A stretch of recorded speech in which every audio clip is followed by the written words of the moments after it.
하나님 말씀 빌립보서 3장 17절부터 21절입니다. 빌립보서 3장 17절부터 21절 제가 봉독하겠습니다. 형제들아 너희는 함께 나를 본받으라. 그리고 너희가 우리를 본받은 것처럼 그와 같이 행하는 자들을 눈여겨보라.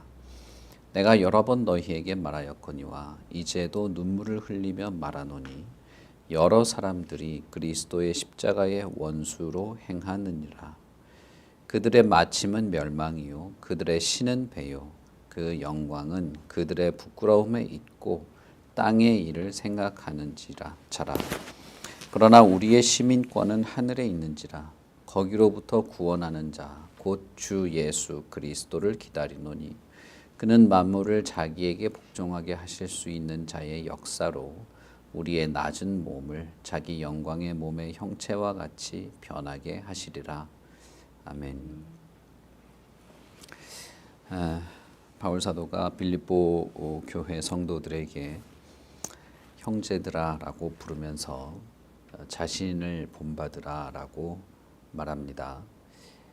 그래서 결국은 3장 1절부터 시작되는 그 거짓 교사들에 대한 내용에서 바울 사도는 거짓 교사들이 겉으로 보기에는 대단히 경건해 보이고 상식적으로 보이고 또는 실제로 삶에서 어떤 훌륭한 점이 있다 할지라도 참된 복음을 전하는 것에 있어서 어긋나 있다라고 한다면 그것은 본받을 만한 것이 아니다라고 하는 것을 말하는 것입니다. 바울 사도는 여기서 자신이 엄청나게 훌륭하고 뭐라고 해야 될까요? 뛰어난 어떤 그 영성 그런 것을 가지고 있으니 나를 본받으라라고 하는 것이 아닙니다. 바울 사도가 지금 자신에게 있어서 본받으라라고 하는 말은 자신이 그리스도 안에서 발견되고 그리스도의 부활과 그 고난에 참여하고자 해서 그의 죽으심까지도 나는 닮아가려고 한다라고 하는 바로 그 중심을 본받으라고 하는 것입니다. 물론 바울 사도가 경건한 삶을 살았을 겁니다. 많은 환난과 핍박, 눈물로 성도들을 섬기고 교회를 세웠던 것, 해산의 고통이라고 할 만큼 어려운 상황 속에서도 매일같이 회당에 나가서 복음을 전하고 말씀을 강론하고 사람들과 토론을 했던 것들,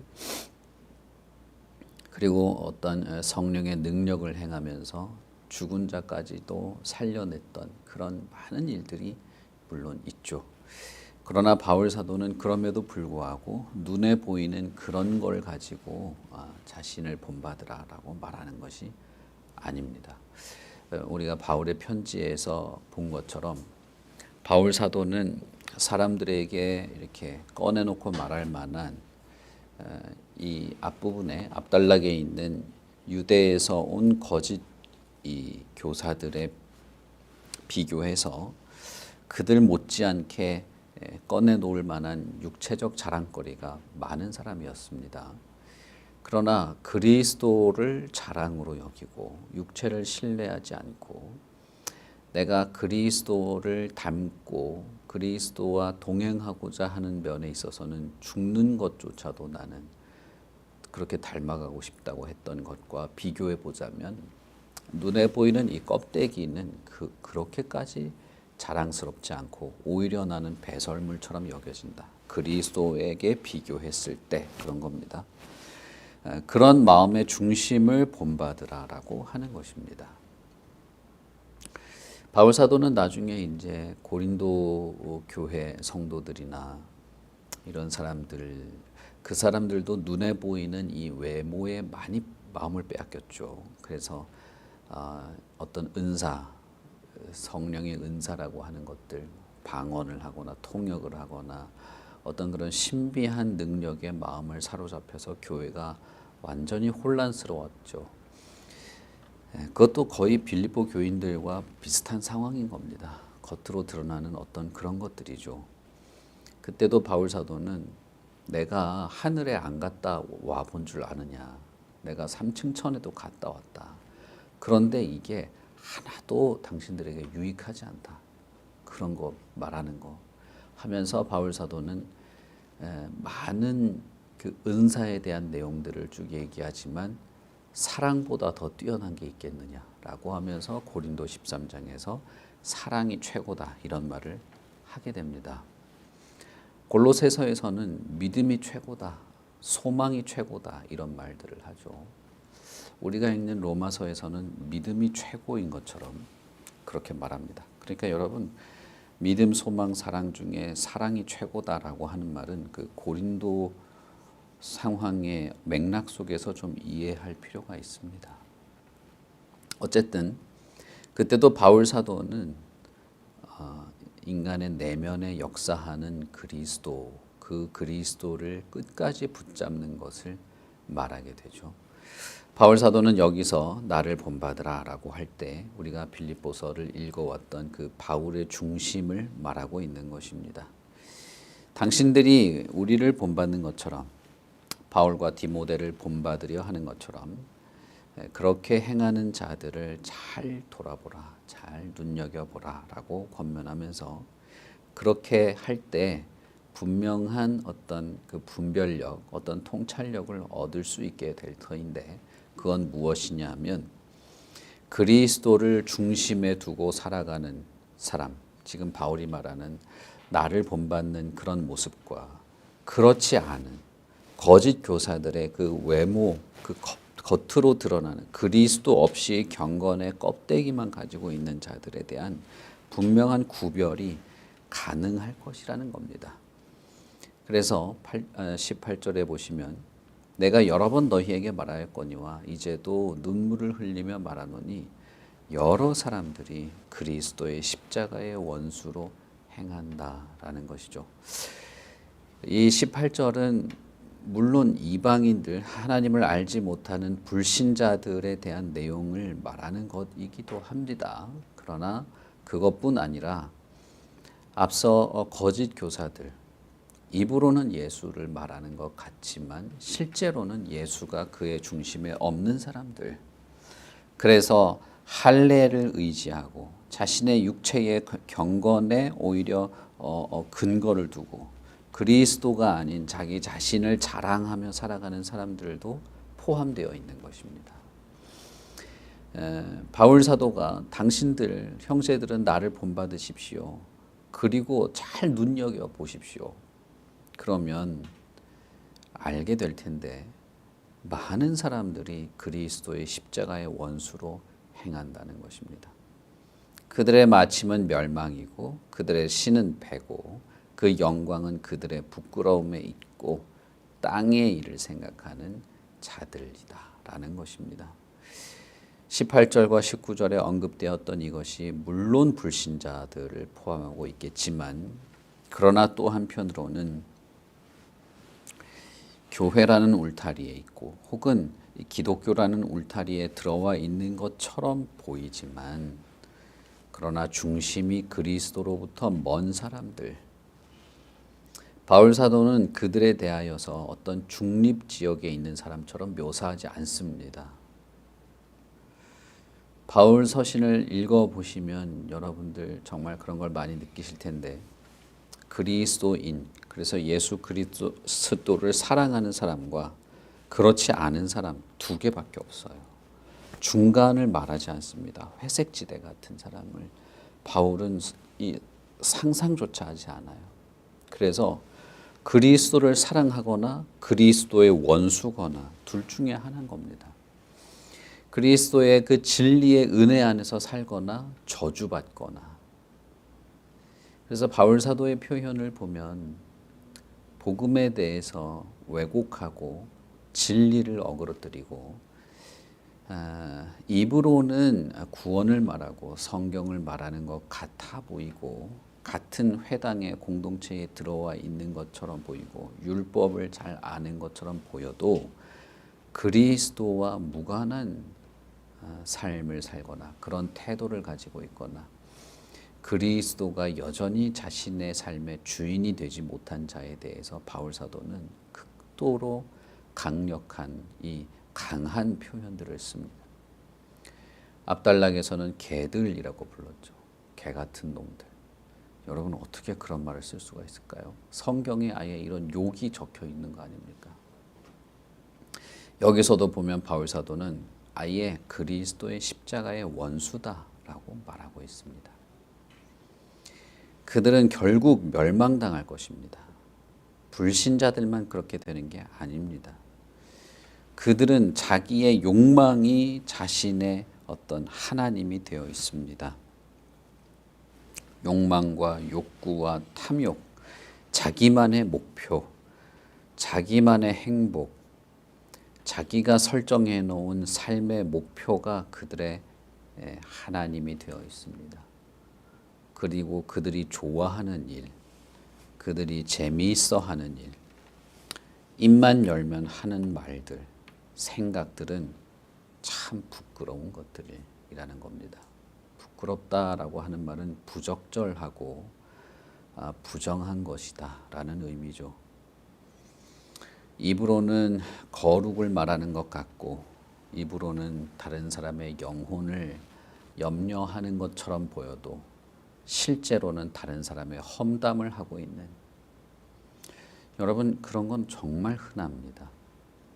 어떤 사람의 영혼과 진리를 수호하고 진리에 따라 순종하는 일에 대하여 심사숙고하는 것처럼 보이지만 실제로는 교회를 비난하고 미진한 자들, 아직 영혼의 도움이 필요한 사람들을 업신여기고 혹은 다른 사람의 어떤 험담을 하고 있는, 결과적으로는 그렇게 됐다는 것이죠.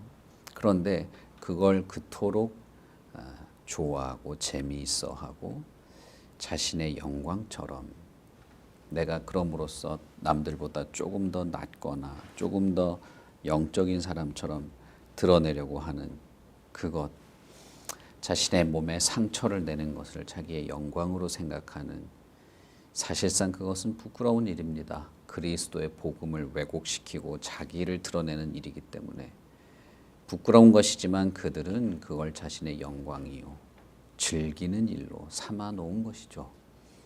결국 땅의 일, 하나님과 반대되는 일에 몰두해 있는 것입니다. 여러분 사실상 불신자들은 말할 것이 없습니다. 불신자들에게 있어서는 아무것도 기대할 것이 없어요. 그들이 뭘 잘하고 대단한 교양과 상식을 가지고 지식을 가지고 산다 할지라도 딱히 뭐 할 말이 없죠. 문제는 교회 안에 들어와 있는 자들입니다. 그들이 아직까지 성숙하지 못해서 그래, 아직까지 믿음이 없어서 그래, 성화의 단계야, 이런 말을 하고 있지는 않아요. 바울 사도는. 그들이 왜 말씀에 철저하지 않는가? 왜 예수 그리스도의 복음을 바르게 전하지 않는가? 왜 하나님의 말씀을 상고하고 묵상하고 하나님 앞에 겸손히 엎드리지 않고 금식을 일삼으며 할례가 구원의 조건이라고 말하며 왜 그러는가? 그들이 그리스도의 원수기 때문이라는 겁니다. 그리스도를 싫어하기 때문인 것이죠. 제가 주일에도 말씀드렸습니다마는 왜 성경을 잘 읽지 않습니까? 바빠서 그런 것이 아닙니다. 읽어도 무슨 말인지 잘 모르겠고 지루해서 그렇습니다.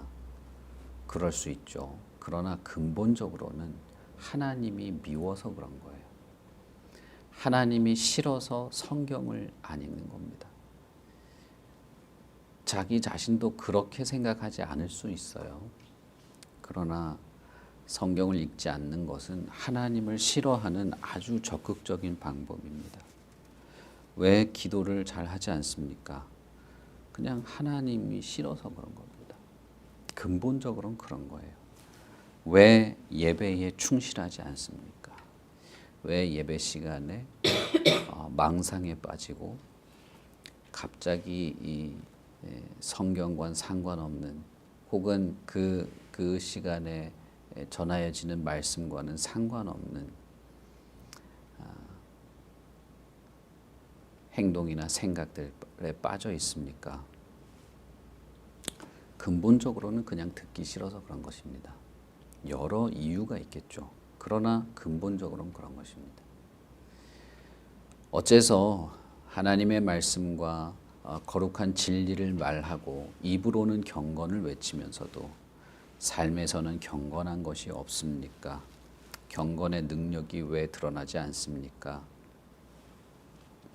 경건한 삶을 바라지 않기 때문인 것이죠. 여러분, 이것이 대단히 뭐라고 해야 될까요? 대단히 거칠고 강한 표현처럼 여겨질 수 있을 수도 있습니다. 그러나 여러분, 바울 사도가 눈물을 흘리며 권고했었습니다. 눈물을 흘리며 말했습니다. 그럼에도 불구하고 끝까지 바꾸지 않는 것, 끝까지 그런 생활을 하는 것은 상당히 강경한 태도가 그들에게 있다는 것입니다. 가끔씩 저는 고민스러울 때가 있습니다. 교회 안에서 우리가 다 성인이고 자기 자신을 돌아볼 수도 있고 권면을 받지 않은 것도 아님에도 불구하고 잘 바뀌지 않는 것이죠. 중심으로부터 나오는 어떤 진심, 그래서 그 진심을 하나님께 보여드리는 이런 면에 있어서 우리가 잘 바뀌지 않는다는 것입니다. 그것을 자신 안에 있는 어떤 하나님에 대하여 불편해하는 마음, 하나님에 대하여 진실하고 간절한 태도가 없어서 결국은 하나님에 대하여 소홀하게 되는 자기 자신을 돌아보기보다는 자꾸 주변에서 원인을 찾고 어떤 이유를 찾게 되는 그런 것들이 우리 자신을 무디어지게 만드는 것들이죠. 그런 것들을 저는 자주 보게 됩니다. 그럴 때는 여러 권면들이 사실상 큰 효과가 없습니다. 저녁에 일찍 주무십시오. 혹은 시간을 맞춰서 기도를 하는 것들을 한번 해보십시오. 하루에 시간을 내어서 성경을 읽어보십시오. 하루에 어느 정도 분량을 이 정도로 해서 해보십시오. 이런 성경 읽기 표가 있습니다. 한번 해보십시오. 이런 것들은 결국은 주변부에 머무는 것입니다. 그것이 결정적인 원인이 되지 않았기 때문에 그런 식의 권면도 크게 도움이 되지 않는 것이죠. 가끔씩 저는 당신이 하나님을 미워하고 있는 게 아닙니까? 하나님에 대한 마음이 냉랭해서 그런 것이 아닙니까? 돌아보십시오라고 말해 줘야 되는 게 아닐까 하는 고민을 할 때가 있습니다. 왜냐하면 제 자신이 그렇기 때문입니다. 제 자신이 깜짝깜짝 놀랄 때가 있어요. 저도. 내가 아직도 하나님에 대해서 원망하거나 하나님에 대해서 싫어하는 마음이 여전히 내 속에서 뿜어져 나오고 있구나. 깜짝 놀라면서 내 자신의 악함 때문에 이렇게 소스라치게 놀라는 경우가 가끔씩 있기 때문입니다. 목사로서 어떻게 권면을 해야 좋을까 고민할 때가 정말 많습니다. 그러나 갖가지 이유들, 어떤 원인들, 문제들을 나열하고 거기에 대해서 이렇게 저렇게 해보라는 식의 이야기를 해봐야 중심의 근본적인 문제가 건드려지지 않는다면 잘 바뀌지 않는다는 것들을 저는 느낀 적이 있습니다. 바울 사도는 빌립보 교인들에게 지금도 내가 눈물을 흘린다라고 말하면서 그 전에도 바울 사도가 정말 간절한 마음으로 눈물을 흘리면서 이와 비슷한 이야기를 했던 것들을 우리가 볼 수 있습니다. 정말 많은 사람들이 그리스도의 십자가의 원수로 행하고 있다. 그렇게 느끼던, 자기가 그렇게 생각하지 않던 결과적으로는 그렇게 되었다는 것입니다. 그러나 우리의 시민권은 땅에 있지 않다. 우리의 시민권은 하늘에 있기 때문에 당신들이 어떻게 복음을 받았고 어떻게 구원을 받았으며 그리스도가 누구시며 그가 무엇을 할 것인지를 깊이 생각해 볼 것을 촉구합니다. 왜 그리스도의 복음을 듣고 그것을 마음에 품었으면서도 자꾸 그리스도가 아닌 것에 마음이 끌려가냐는 것이죠. 그건 하늘의 시민권에 있는 자로서는 참 어울리지 않는 것입니다. 바울 사도는 눈물을 흘리며 권면하고 싶어 합니다. 땅의 일을 생각하는 자로서 하늘의 시민권이 있다는 것이 얼마나 어울리지 않는가. 하늘의 시민권을 말한 것은 바울 사도가 이 빌립보 지역이 로마의 식민지였기 때문에 그들에게 그 배경 속에서 말하고 있는 것입니다. 고대 세계에서 이 시민권이라고 하는 것은 대단한 특권이 있었습니다. 그러나 반면 의무도 같이 있는 것이죠. 로마 시민들은 고문을 받지 않을 수 있었습니다. 그래서 바울 사도가 고문을 당하려고 할 때 나 로마 시민이다 이렇게 말하잖아요. 로마 시민은 고문을 받지 않고 로마 시민이 아닌 사람들에게 고소를 당하지 않을 권리도 있었고 많은 명예를 누릴 수 있었고 오락을 위해서 운동 경기라든지 그런 것들을 관람할 어떤 자격도 있었습니다. 콜로세움에서 기독교 신자들을 곰이나 사자와 싸우게 하는 그런 오락거리들이 로마에 엄청나게 인기였는데 그런 오락거리를 관람할 수 있는 것도 로마 시민에게만 허락된 것이었어요. 뿐만 아니라 각종 세금들을 면제받기도 했습니다. 하지만 반대로 로마 시민들은 무조건 군의 노역을 해야 했어요. 예전에 여러분 일본 그 여류 작가가 쓴 로마인 이야기라는 책이 있습니다. 막 열몇 권 되는 게 있는데요. 그건 역사책이 아니고 뭐랄까 한 50%는 소설이에요. 그건. 그렇지만 거기에는 로마의 그 당시 상황을 근거로 해서 쓴 내용들이 많아서 로마 문화라든지 로마의 상황을 좀 알기에는 정말 재밌게 쉽게 읽을 수 있는 책 중에 하나입니다. 로마인 이야기라는 책에 보면 로마가 얼마나 이 군대에 복역하는 이것이 중요한 것이었는지 로마 사회에 대해서 잘 나와 있습니다. 귀족이든 노예든 상관없이 다 군인이 되어야 돼요. 그것이 로마 시민의 의무이기도 했습니다. 그래서 바울 사도는 우리는 그리스도의 군사다라는 말을 하는 것입니다. 그것이 의무이고 시민권이 가지고 있는 특혜 중에 하나였기 때문이에요. 그래서 전쟁에 나가서 승리하고 승리의 영광과 전리품들을 가질 수 있는 권리가 있는 것이죠. 빌립보 지역은 로마 식민지였고 로마 시민들이었고 그들은 당연하게도 이런 특혜와 의무가 동시에 있었습니다. 그래서 바울 사도가 여기서 하늘의 시민들이라는 말을 할 때는 그 문화적인 맥락 속에서 말하고 있는 거예요.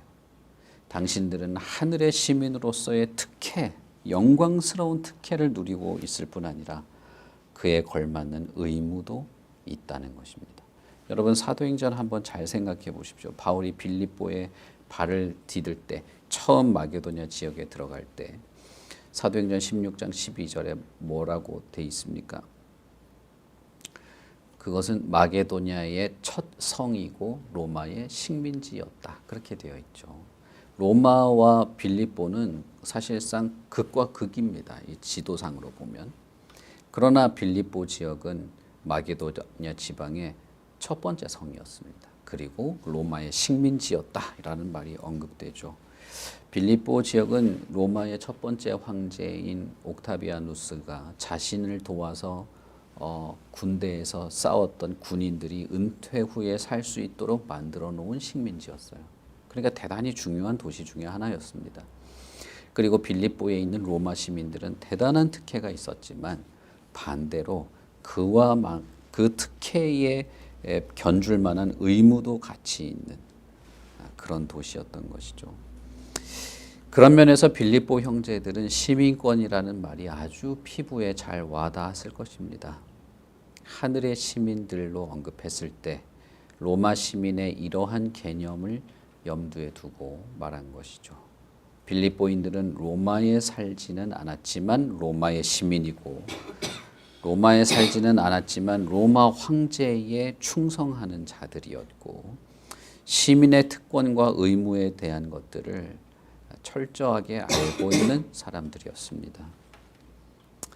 그와 동일하게 빌립보의 형제들은 빌립보에 살지만 하늘의 시민이고, 빌립보에 살지만 하늘의 왕에게 지배를 받고 있고 그 특혜와 의무를 가지고 있는 것입니다. 여러분, 빌립보서 1장 1절을 한번 생각해 보십시오. 바울 사도가 빌립보서 1장 1절을 어떻게 시작합니까? 그리스도 예수 안에서 빌립보에 사는 모든 성도, 이렇게 말하죠. 당신들은 빌립보에 살지만 그러나 예수 그리스도 안에 있는 자들이라고 하면서 그 빌립보 형제들의 정체성을 말하지 않습니까? 지금 현재 우리가 물리적으로는 빌립보에 살지만 당신들은 예수 그리스도 안에 있는 사람들이다 라고 말하죠. 빌립보서 2장 9절부터 11절에 바울 사도는 예수 그리스도를 왕으로 묘사합니다. 모든 이름 위에 뛰어난 이름을 주어서 모든 만물이 그의 무릎 앞에, 그의 앞에 무릎을 꿇게 하신 분으로서 예수 그리스도이시죠. 그러니 그리스도의 마음을 품고 그리스도의 마음을 본받는 것과 그 만물 위에 뛰어난 이름을 가진 그리스도에게 충성하는 것이 그리스도를 닮아가는 내용에 해당되는 것입니다. 하늘의 시민권이 아닌 자들은 그저 하늘의 시민권이 아니야 이걸로 끝나는 것이 아닙니다. 하늘의 시민권이 없는 자들 혹은 하늘의 시민답게 살아가지 않는 자들은 그들은 그리스도의 원수로 살아갈 수밖에 없습니다. 왜냐하면 그것은 그들에게 있어서 그것이 자신의 영광이기 때문입니다. 바울 사도는 3장의 마지막 부분에서 2장 9절부터 11절에 해당되는 내용들을 다시 한번 강조합니다. 그것은 우리의 시민권은 하늘에 있고 거기서 우리를 구원하고 보호하는 자, 곧 우리 왕이신 예수 그리스도를 우리는 바라보고 기다린다는 점입니다. 빌립보에 살지만 로마 황제를 바라보며 살아가는 자들, 당신들의 그 상황처럼 우리는 빌립보에 살지만 예수 그리스도를 바라보고 그리스도에게 복종하는 것이지 이미 죽어버린 율법에 복종하거나 껍데기에 복종하거나 외모로 풍겨나는 그런 경건에 복종하는 것이 아닌 것입니다. 기꺼이 자신의 시민에게 구원을 베푸시는 왕을 바라보는 것이 더 낫지 않은가. 비록 지금은 빌립보에 살지만 여전히 우리는 하늘의 시민이고 궁극적으로는 하늘 왕국의 왕으로부터 우리는 구원을 받을 것이고 그 왕은 그의 시민들을 외면하지 않고 그 낮은 몸을 자신의 영광스러운 몸처럼 높여주실 것이라는 겁니다. 그런 면에서 로마 황제나 혹은 율법을 잘 지키면서 대단히 거룩해 보이는 그런 것이나 그것과는 비교되지 않는 영광스러움, 그것과는 비교되지 않는 영광과 명예와 그 높음을 우리는 기대하는 겁니다. 겨우 그 정도, 눈에 보이는 그 정도를 기대하는 것이 아닙니다. 예수 그리스도는 우리의 왕이고 주인으로서 자신의 백성을 하늘 왕국의 왕과 같은 영광으로 이끌어 가실 겁니다. 여러분, 요한계시록에 예수님께서 그 7 교회에 편지를 하시면서 뭐라고 합니까? 내 이름을 너희들의 이마에 새겨주고 내 이름이 새겨진 돌을 주고 내 이름이 새겨진 기둥처럼 만들어주고 심지어는 하나님의 보좌에 나와 함께 앉게 해주겠다고 말하지 않습니까?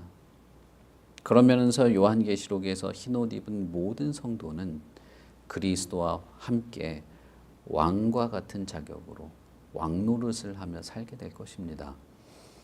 신천지에서 말하는 진짜 이 세상을 다스리고 지배하고 하는 그런 유치한 설정 노름 같은 이야기가 아니에요. 그리스도께서 자신의 영광의 자리에까지 우리를 높이시려는, 기꺼이 높이시고 그의 보좌에 그리스도와 함께 그리스도의 무릎에 앉히는 것처럼 그렇게 우리를 함께 앉도록 해주겠다고 했던 예수 그리스도, 그분이 우리의 모든 것입니다. 우리가 바라볼 것, 우리의 중심에 있는 것, 우리의 삶의 방향, 우리가 마침내 도달해야 될 삶의 표대, 옳고 그른 것을 구별할 기준이고, 교회를 하나 되게 하는 것이고, 우리를 낮추는 것이고, 우리의 모든 소망의 그 끝에는 그리스도가 있는 것입니다. 그러니 여러분, 예수 그리스도에 대해서 더욱 알고자 해야 하고, 더욱 믿고자 해야 하고, 그분에 대해서 궁금하고 사랑스럽고 감사하고 기뻐하는 것들이 우리에게는 언제나 있는 것이죠. 눈먼 봉사가 눈을 뜨게 된 이후에 말한 것처럼 그가 누굽니까? 내가 믿고 싶습니다. 라는 그런 것이 우리 안에는 늘 있어야 합니다. 나는 예수님을 믿고 싶습니다. 자신의 아들이 죽음에서 살아난 이후에 그 아버지가 예수님께 말했던 것처럼 구원해 주십시오.